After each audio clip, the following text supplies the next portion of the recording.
Karena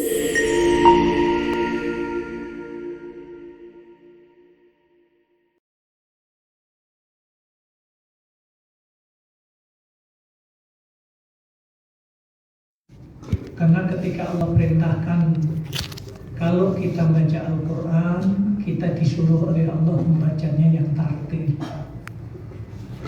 Bacanya bukan sakarepe dhewe, bukan semau kita sendiri,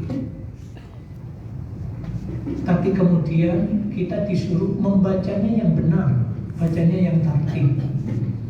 Karena kalau kita bacanya tartil, bacanya benar, kata Nabi, innallaha yuhibbu an yuqra'al Qur'an kama unzil. Sungguhnya Allah itu sangat mencintai bacaan Quran yang apabila Al-Quran itu dibaca sebagaimana ayat itu diturunkan. Allah katakan warattalnahu tartila.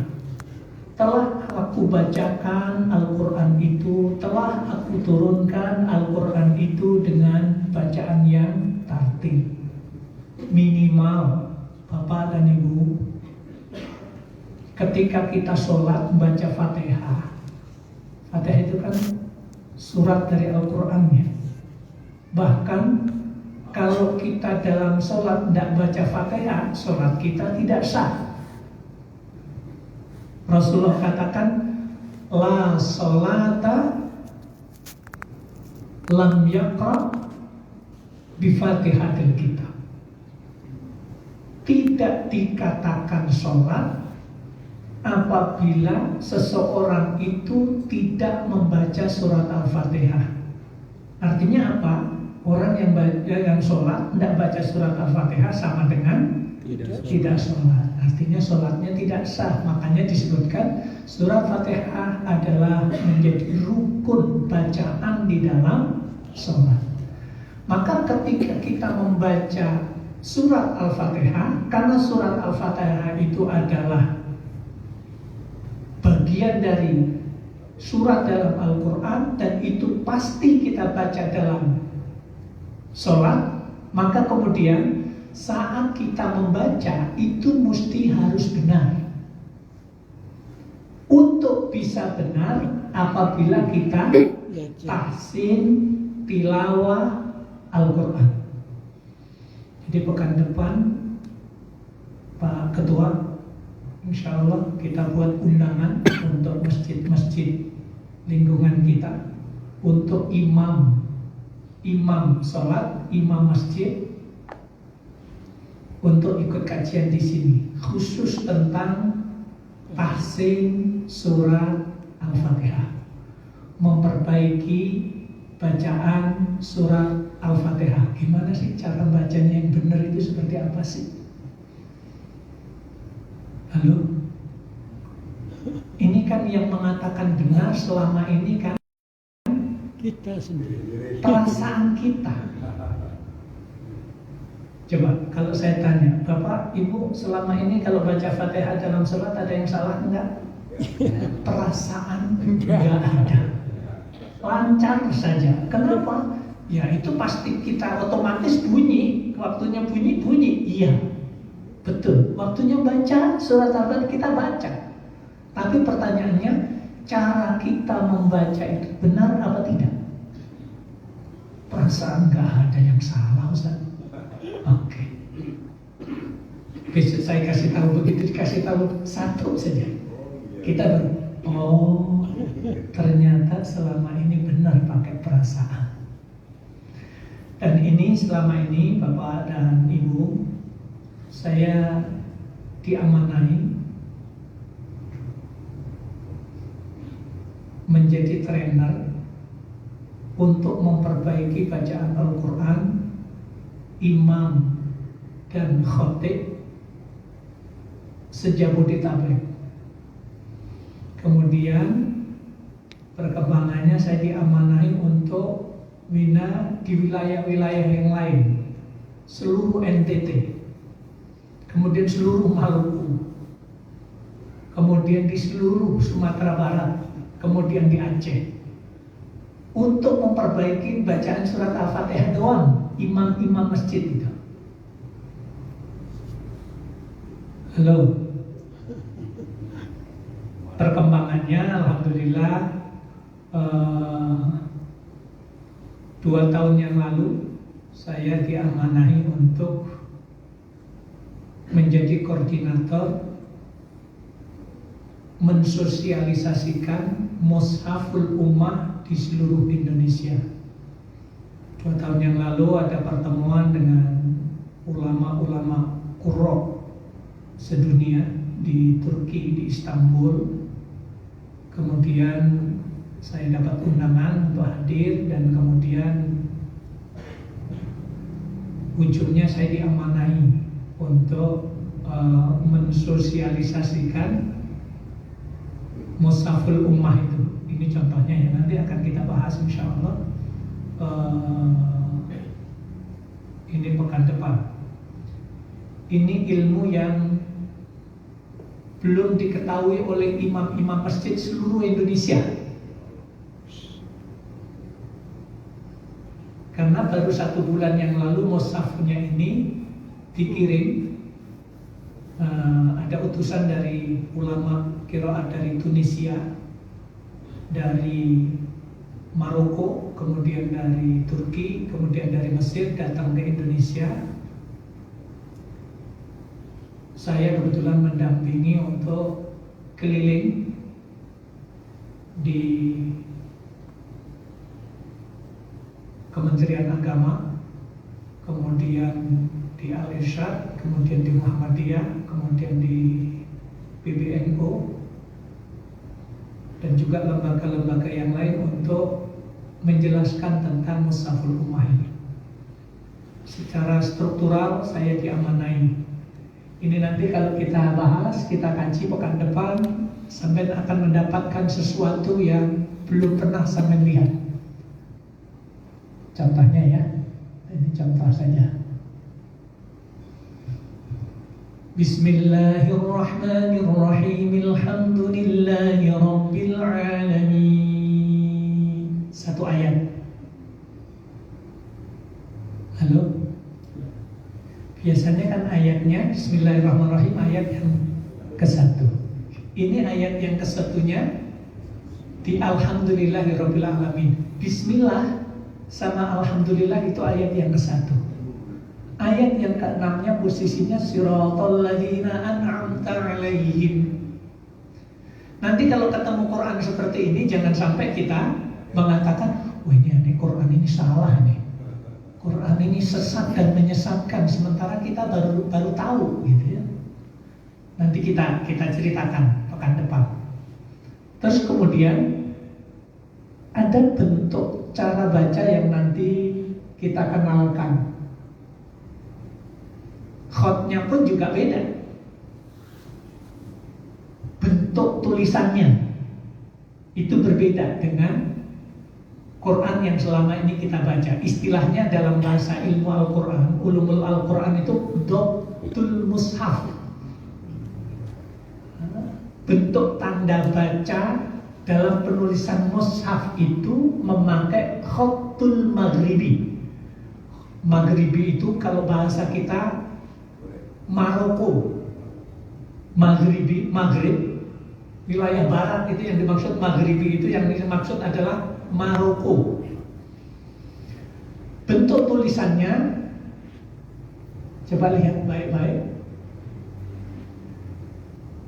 Bismillahirrahmanirrahim.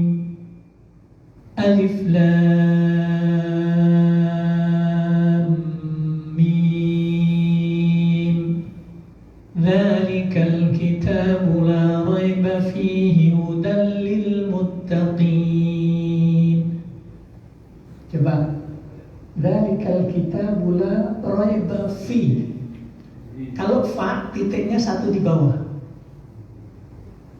Ini khas bentuk tulisan Quran Maroko, Tunisia, Tajikistan, Uzbekistan. Fihi, fi-nya titiknya 1 di bawah. Hudal lil muttaqin, of titiknya 1 di atas. Itu bukan fa, tapi kof. Nun nggak ada titiknya. Gimana? Baru tahu kan Pak ya? Nanti kita ceritakan pekan depan, asik ini. Sampai kemudian cara baca yang benar seperti apa. Ini yang kemudian menjadi penting bagi kita. Ini yang saya tampilkan nanti 3 khot. Khot masyariqah adalah bentuk tulisan yang pada umumnya dipakai oleh negara-negara Timur Tengah. Itu ciri penulisan Qur'annya beda. Bunyinya sama. Seperti tadi fa, titiknya 1 di bawah, qaf 1 di atas. Kalau nun nggak ada titiknya. Kalau itu khot maghribi. Yang kedua khot masyariqah tadi itu adalah khot atau bentuk tulisan Quran yang banyak dipakai oleh negara-negara Timur Tengah. Kemudian yang ketiga ada khot At-Turk atau khot Turki. Ini adalah mushaf Quran yang banyak dipakai oleh negara-negara Asia, Turki, India, Pakistan, Indonesia, Singapura, Malaysia. Rumpun ini bentuk tulisannya sama. Berarti di dunia ini ada 3 bentuk tulisannya. Nanti insya Allah kita bahas detail pekan depan. Kalau ada teman diajak, kalau ada imam sholat dekat masjid kita, tolong diajak. Nanti kita buat player, kita poster, kita kirim khusus. Kalau di sini nanti sudah ada grupnya, grup pengajian Masjid Nurul Hikmah, tinggal nge-share sampai tinggal bagikan ke yang lain. Itu lebih mudah daripada nganterin ke tempat masing-masing. Makanya kemarin saya berharap jamaah Masjid Nurul Hikmah ini ada grup pengajian, tapi tidak usah diisi yang aneh-aneh, tidak usah nge-share yang aneh-aneh. Ini isinya pokoknya pas bangun pengajian kabarin ada pengajian, gitu aja. Sehingga itu fungsinya untuk mengingatkan. Kadang-kadang grup itu kan isinya suka sesuai dengan pikiran masing-masing, gitu ya. Baik, ini pertemuan kami di Turki kemarin.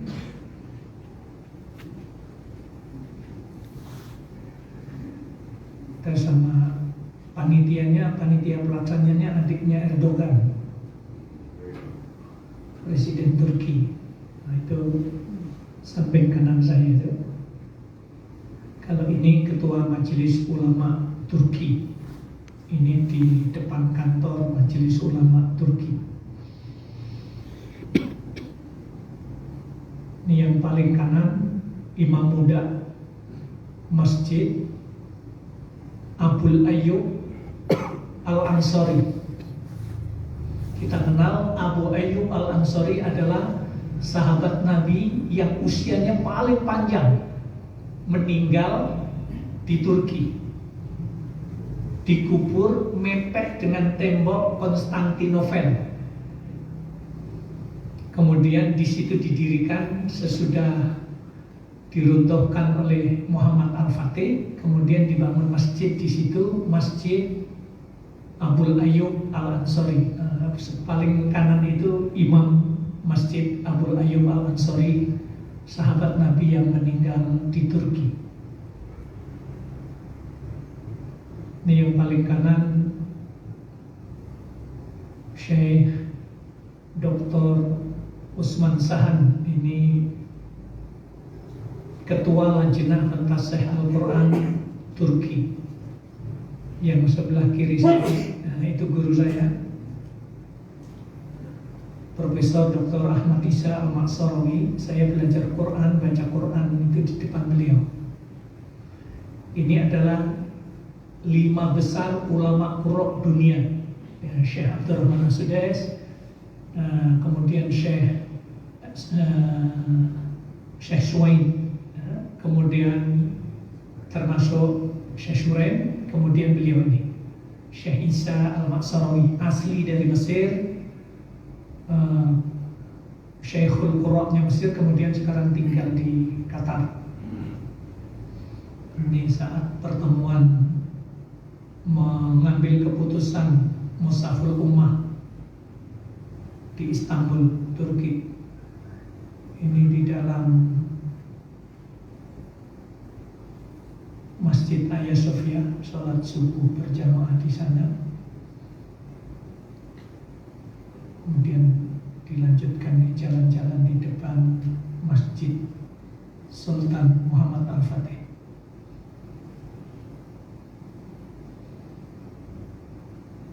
Ini Syekh Al-Hafidh Osman Sahan. Kita diajak jalan, ada ruangan khusus sebesar ini ya, dalam tanah, samping masjid itu dalam tanah, tempat pertemuan rahasia Sultan Muhammad Al-Fatih bersama orang-orang penting khusus saja. Ketemu diajak dari masjid itu masuk ke dalam, ke lorong begitu, lalu ketemu ada ruangan khusus, ruangan rahasia.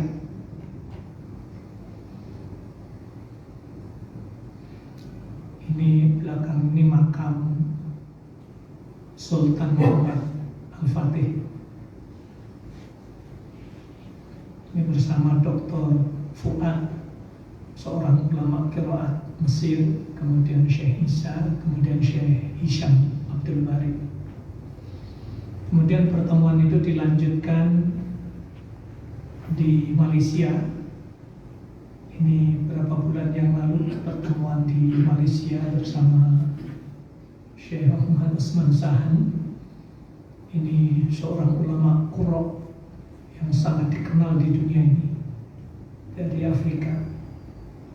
Ini saat pertemuan di Malaysia.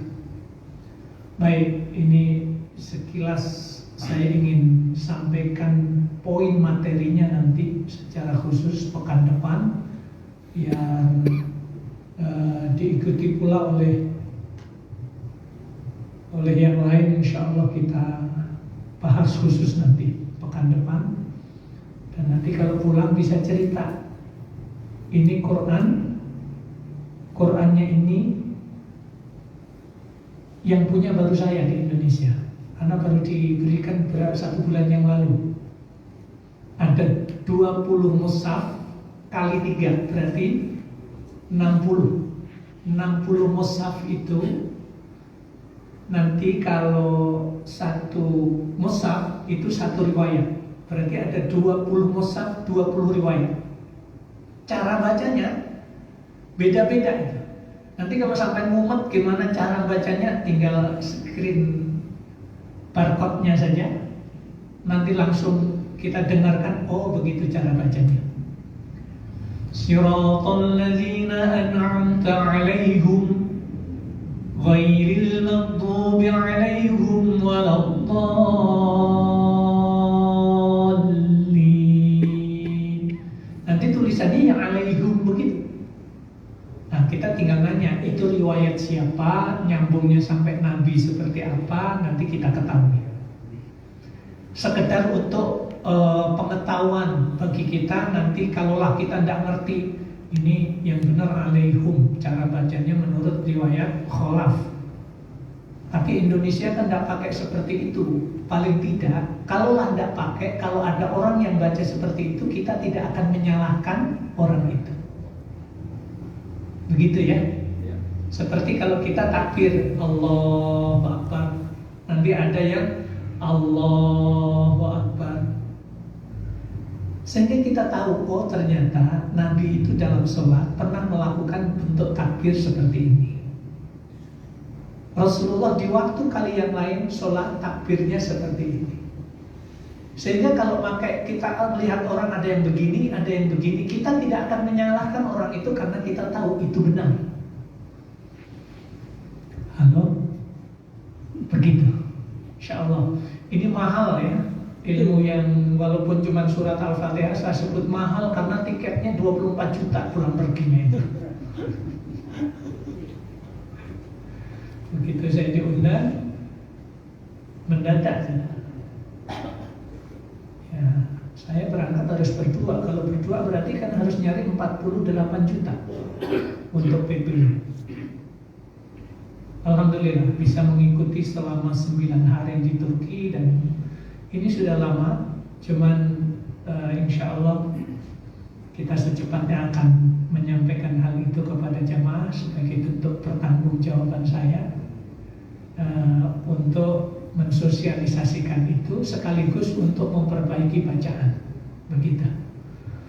Baik, jamaah rahmatullah, kita kemarin ini saya tambahkan itu mukadimah pakai itu karena kemarin itu tinggal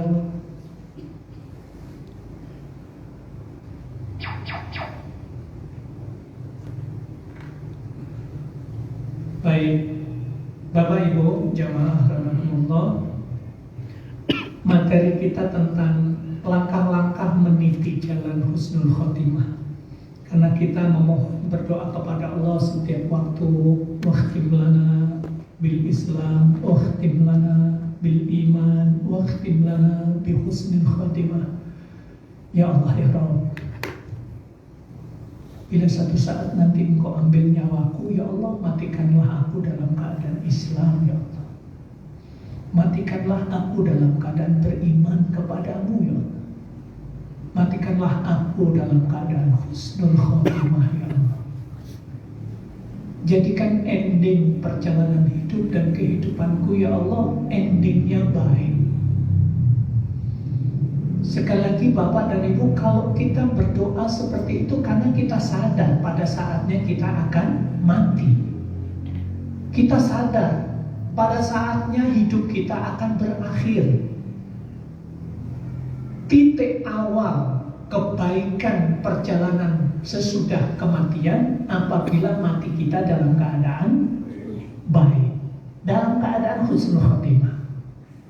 Maka kemudian untuk sampai kemudian yang ketiga, kenapa berdoa pakai seperti itu? Karena kita sadar mati itu adalah sesuatu yang benar adanya. Kita pasti akan melaluinya. Karena mati adalah titik awal bahagia tidaknya seseorang sesudah menjalani hidup dan kehidupan sesudah mati. Yang ketiga, karena kita sadar, karena kita banyak dosa. Punya dosa apa tidak? Banyak. Banyak apa sedikit? Banyak banget apa banyak? Yang jelas kita semuanya dari kemarin kalau ditanya itu ngaku semuanya kita punya dosa. Kita punya perjalanan kehidupan yang tidak baik. Ada kemaksiatan yang kita lakukan, ada kemungkaran yang kita lakukan. Tetapi kemudian Allah masih sayang kepada kita. Allah masih kesempatan waktu. Allah masih memberikan kesempatan hidup. Allah masih memberikan kesempatan untuk memperbaiki perjalanan kehidupan kita. Sampai kemudian kesadaran kita mengantarkan kita nanti berakhir dalam keadaan husnul khotimah. Maka kemudian langkah yang sudah kita bahas, yang pertama adalah kita beriman dan bertakwa kepada Allah Subhanahu wa taala. Kemudian yang kedua, kita senantiasa bersyukur kepada Allah, memastikan mulai bangun pagi sampai tidur kembali, kita harus pastikan setiap ucapan, setiap perbuatan kita, mulai bangun tidur sampai tidur kembali, Allah senang, Allah ridho, Allah suka, Allah ngasih pahala. Kalau itu kita lakukan, itu nilai yang kita dapatkan dari Allah, maka kemudian kita disebut orang yang bersyukur. Ini poin 2 yang sudah kita bahas. Kemudian yang poin 3 yang sudah kita bahas adalah banyak mengingat mati. Kenapa? Karena disebutkan, ini pesan Rasulullah yang kemarin sudah kita bahas, kita disuruh aksiru, perbanyaklah mengingat sesuatu yang memutuskan kenikmatan kita hidup di dunia. Pak, masih kepingin punya rumah bagus?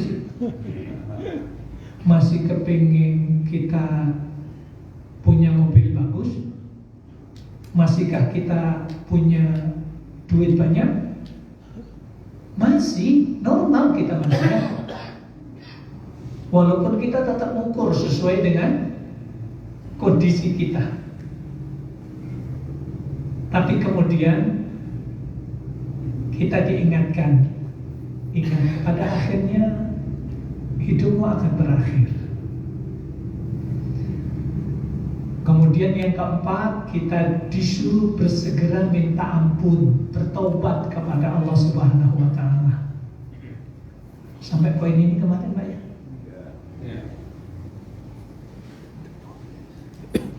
Ya ayyuhalladzina amanu tubu ilallahi taubatan nasuha. Ya ayyuhalladzina amanu. Sekali lagi saya ingatkan dalam kajian kita yang pernah saya sampaikan, kalau kajian tafsir disebutkan setiap bunyi ya ayyuhalladzina amanu, yang pertama mengandung nidaul khas, panggilan khusus. Yang dipanggil hanya orang-orang yang beriman. Yang kafir, yang ingkar kepada Allah, yang menyembah kepada selain Allah, bahkan orang yang mengaku beriman tapi hakikatnya tidak beriman, tidak dipanggil oleh Allah.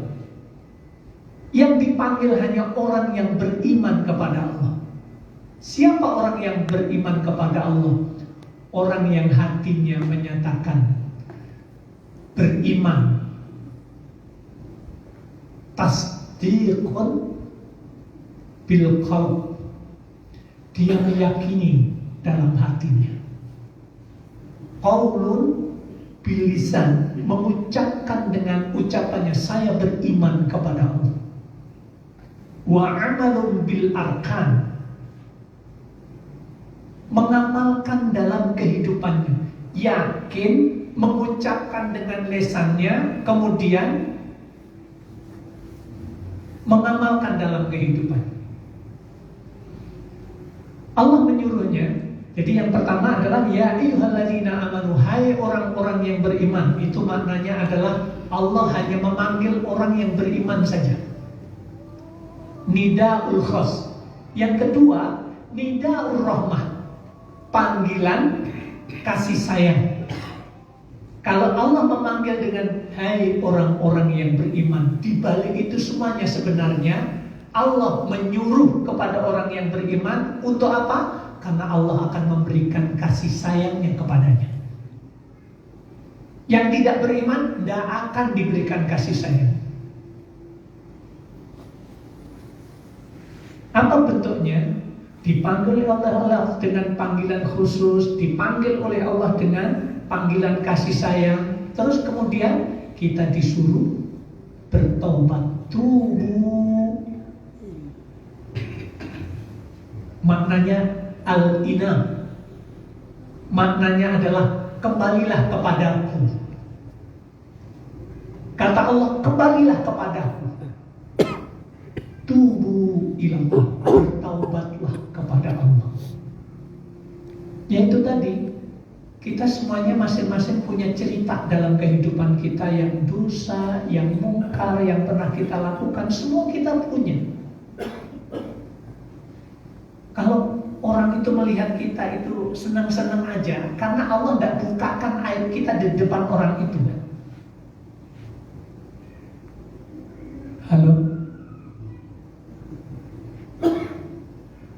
Tapi kalau dibeberkan di depan orang itu apa aib yang kita lakukan, kayaknya kita tidak akan mampu menunjukkan wajah kita di depan orang-orang. Allah sampai hari ini banyak menutupi kekurangan kita agar orang tidak tahu. Tapi Allah juga memberikan kesempatan, walaupun kita ingkar, dosa, maksiat kepada Allah, tapi kemudian Allah masih memberikan kesempatan waktu untuk bertobat kepadanya. Kita masih hidup.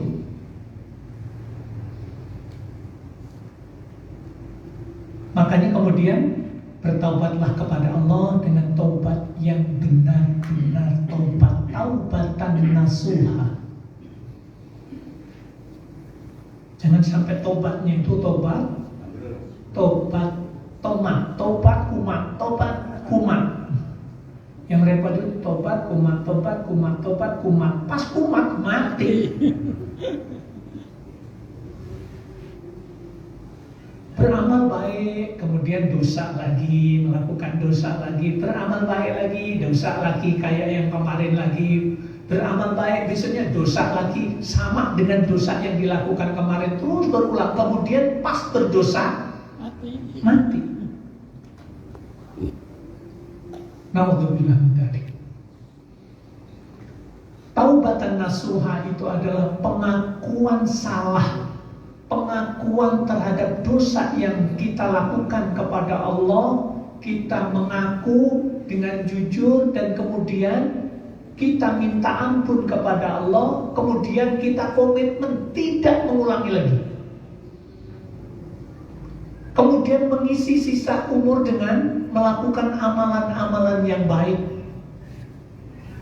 Maka itulah yang kemudian disebut taubatan nasuha. Kemudian yang kelima, wa an a'mala sholihan tardoh.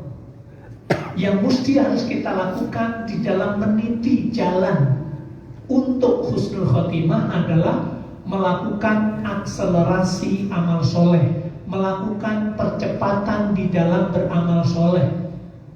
Walaupun sudah sepuh, walaupun sudah tua, 50, 55, 60, 65, 70, 75, 80, 85.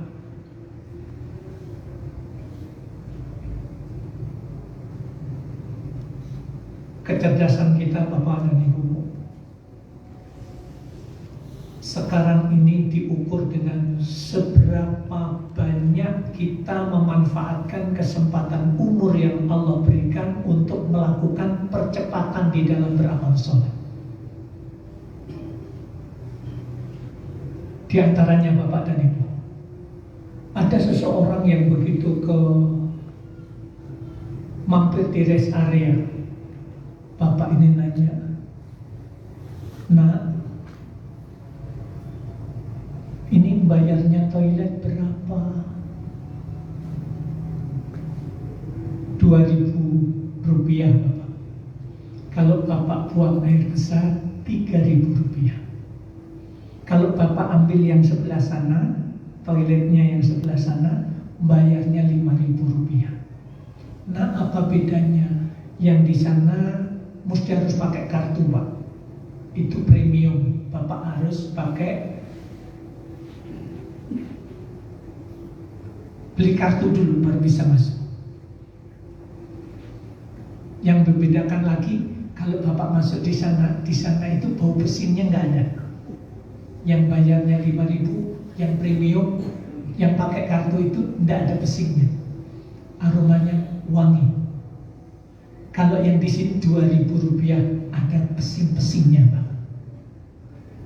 Ya Allah, ternyata peminatnya walaupun pesing itu paling banyak. 2.000 rupiah sama 3.000 paling banyak. Yang menjadikan Bapak itu menangis, ya Allah, ini urusan yang pesing saja bayar 2.000 rupiah, itu dibayar urusan pesing. Ya Allah, masuk masjid, setiap masuk masjid tidak ada bau pesing, tidak ada bau yang lain, tidak bayar, lancar-lancar saja.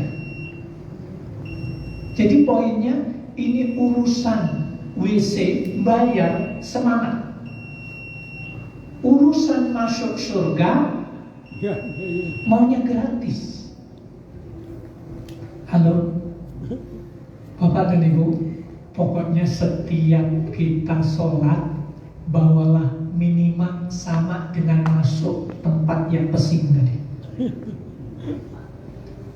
Halo, ini serius nih, setiap sholat bayar, bukan bayar, masukkan ke kotak amal minimal 2.000 masukkan.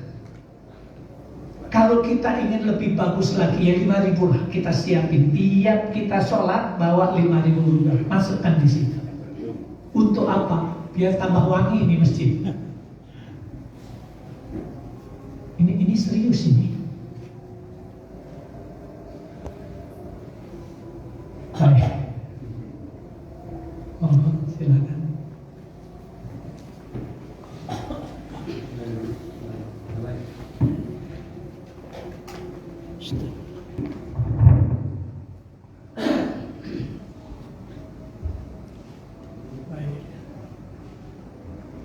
Baik Bapak dan Ibu jamaah Masjid Nur Hikmah yang dimuliakan oleh Allah Subhanahu wa taala, melakukan percepatan di dalam beramal soleh ini, ketika kita bicarakan ini bahasan ini sudah kita bahas di awal pertemuan kita tentang hidup mulia dan berkah di usia senja dalam bahasan kita yang pertama. Tolong nanti diingatkan Pak Herman pekan depan untuk membawa 2 yang belum saya berikan. Sepenuhnya 1 fotokopi ringkasan PowerPoint hidup mulia di usia senja sudah ya saat itu. Yang kedua tentang husnul khotimah ini, meniti jalan husnul khotimah, insya Allah pekan depan kita berikan. Itu yang saya mau ingetin saya, jangan lupa minta sehari sebelumnya. Yang nanti kita print out kan, kemudian kita jilid, dan nanti kita bagikan satu-satu untuk semuanya, biar ada yang dibaca-baca di rumah. Karena ada yang pekan lalu sebelumnya pertemuan pertama ikut, pertemuan kedua nggak ikut, sekarang ikut lagi, berarti hilang tulisannya yang kedua. Baik, jadi Bapak dan Ibu, percepatan di dalam beramal soleh itu adalah tanda kecerdasan seseorang ketika sudah sepuh. Semakin sepuh itu kok amal solehnya itu semakin bagus, semakin baik. Itulah bentuk kecerdasannya. Kenapa? Karena mampu memanfaatkan sisa hidupnya dengan cara yang baik. Bentuknya apa? Banyak. Yang paling gampang itu 1, ketika kita dengar azan, cepat merespon azan. Kenapa? Karena hidup kita itu adalah menunggu sholat. Allahu Akbar, Allahu Akbar. Kita ambil wudhu, kita ke masjid, kita sholat berjamaah. Nggak lama lagi azan, berangkat lagi ke masjid. Sekarang malam hari ini kita sholat isya, pulang, subuh, datang lagi ke masjid. Ujungnya apa Bapak Ibu? Ujungnya adalah kita itu hakikatnya nunggu untuk disolati.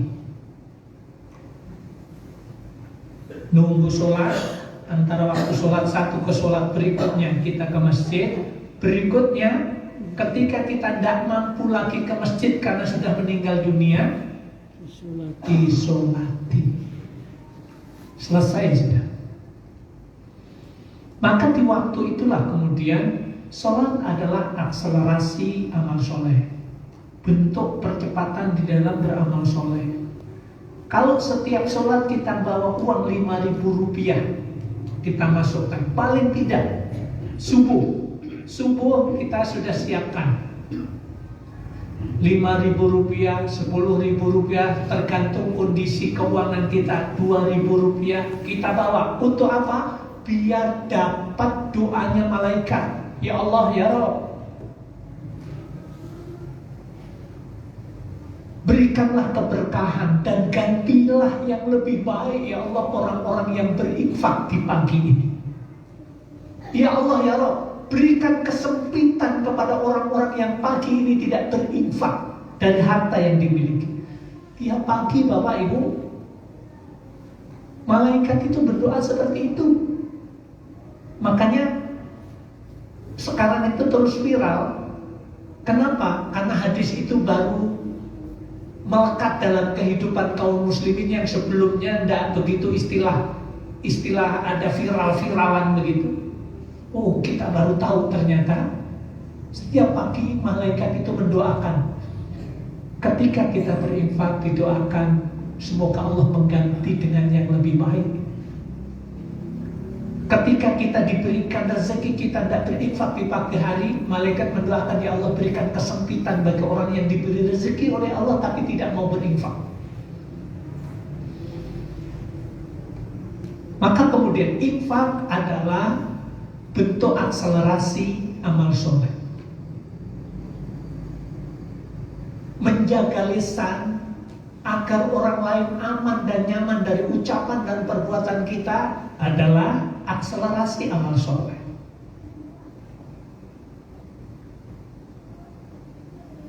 Atau bentuk amalan-amalan yang lain, yang umroh, yang haji, yang mengeluarkan zakatnya.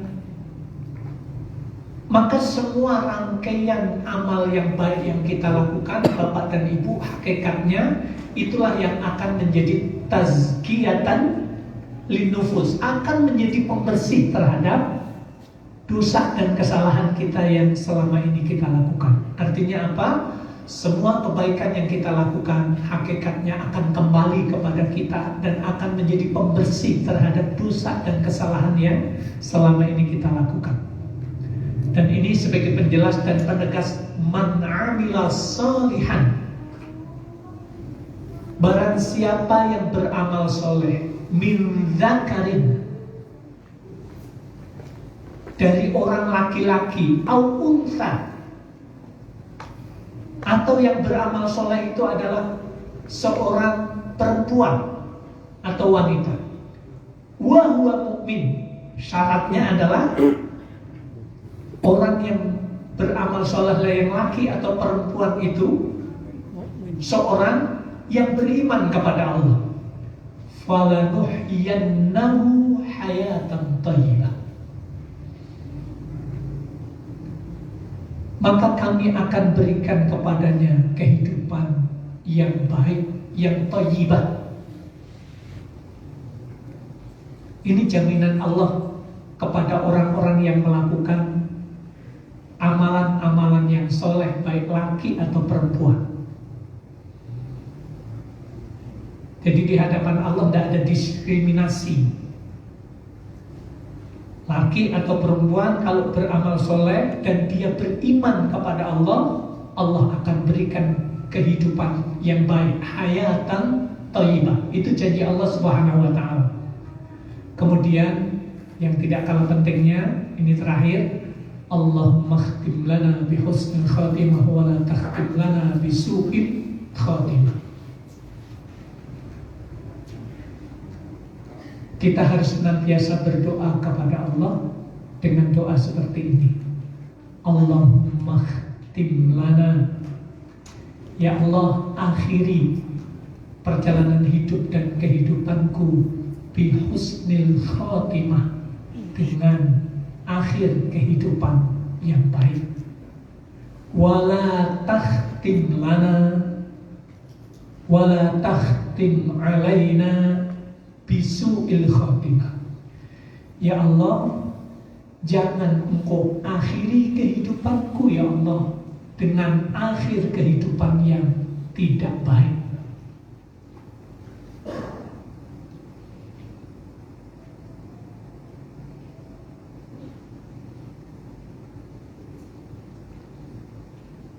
Jadi masyru'iyatud doa fil hayat, disyariatkannya doa dalam kehidupan kita itu adalah satu keharusan. Baik.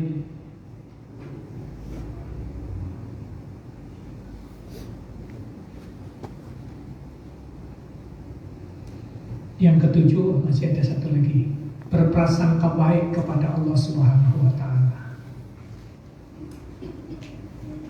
Jangan sampai Bapak dan Ibu dalam kehidupan kita itu kemudian, ya Allah ya Rabb, saya itu sholat sudah, berdoa terus, tapi kok hidup susah terus kayak begini ya Allah, tega amat sih ya Allah. Nah, itu namanya itu berprasangka tidak baik kepada Allah. Sementara apapun yang Allah takdirkan dalam perjalanan hidup dan kehidupan kita sudah ditatar oleh Allah bahwa kita mampu menghadapi itu semuanya, dan itu kita pastikan pasti baik untuk kehidupan kita. Masih ada lagi yang ke-8.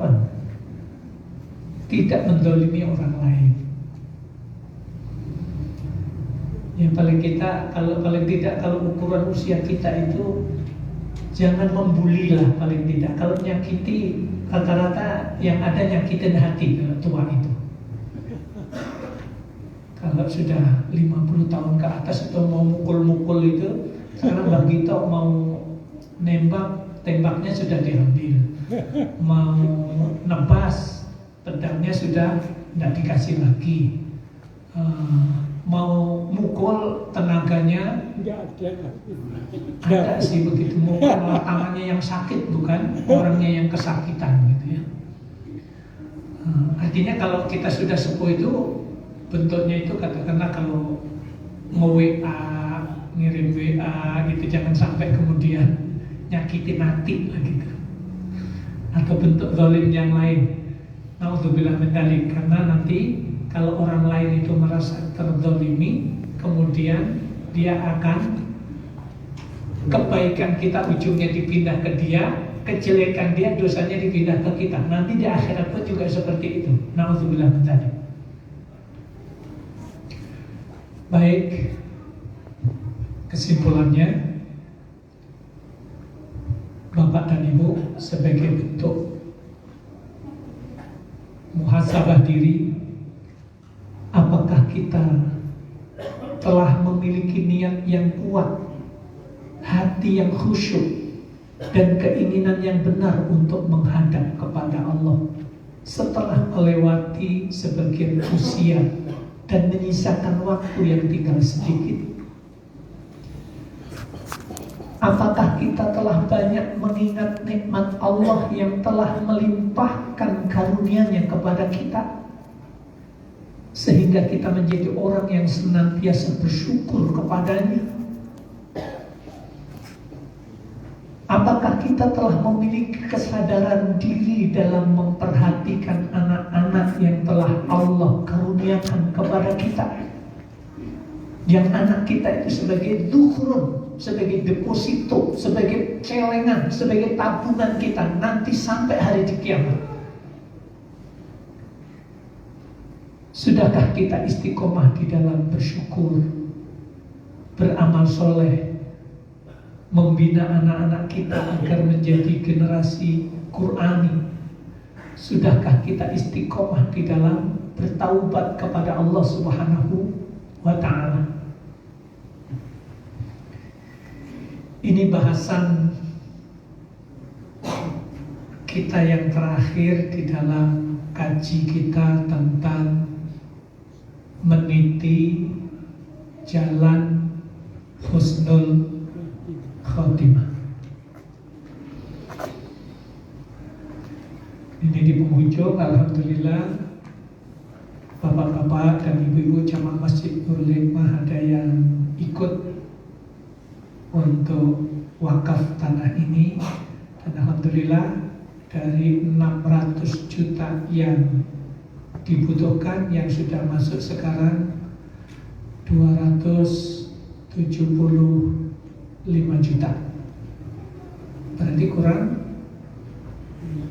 325 juta.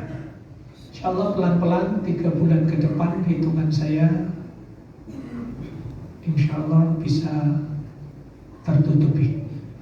Ada yang kemarin itu kemudian, Ustaz, kalau selain itu boleh enggak? Ya boleh. Wakaf selain untuk tanah itu boleh apa enggak? Boleh. Wakaf sumur misalnya, boleh. Ada enggak Ustaz programnya? Ada di pedalaman sana. Ustaz butuhnya berapa? 154 juta. Ustaz saya ambil itu saja. Kita lagi puyeng nyari ini, orangnya maunya yang sumur. Ya sudah, maunya memang itu, kita cuma menjembatani, sudah. Hari ini baru dikirim. Nanti kita eksekusi untuk sumur, untuk saudara-saudara kita mu'alaf dan du'afa pada Belaman Porsok Negeri di NTT sana. Saya ingin sekali waktu Pak Hirman ikut jadi bismillah. Cuman jalan masuk cuma 12 jam Pak dari Bandung. Naik turun gunung gitu. Masih kuat dia. Masih kuat enggak? Kalau sekali waktu saya ngajaknya Mbah Gito ke akhir bulan depan, Mbah Gito. Di Timor Leste, biar ada tenangan. Baik, kurang lebihnya mohon maaf. Subhanakallahumma wa bihamdika asyhadu an la ilaha illa anta astaghfiruka wa atubu ilaik. Untuk bapak-bapak dan ibu-ibu yang ikut program wakaf ini, yang sudah ambil bagian, saya mendoakan ajrakumullah fima ataitum wa barakallahu fima abqaitum wa ja'alallahu lakum tahuran wa jazakumullah khair. Semoga Allah Subhanahu wa taala memberikan berkah kepada bapak dan ibu yang ambil bagian wakaf untuk pondok pesantren ini, dan semoga Allah berikan keberkahan kepada keluarga, kepada harta yang disedekahkan, kepada harta yang masih dimiliki, dan semoga Allah membalasi dengan balasannya lebih baik. Assalamualaikum warahmatullahi wabarakatuh. Waalaikumsalam.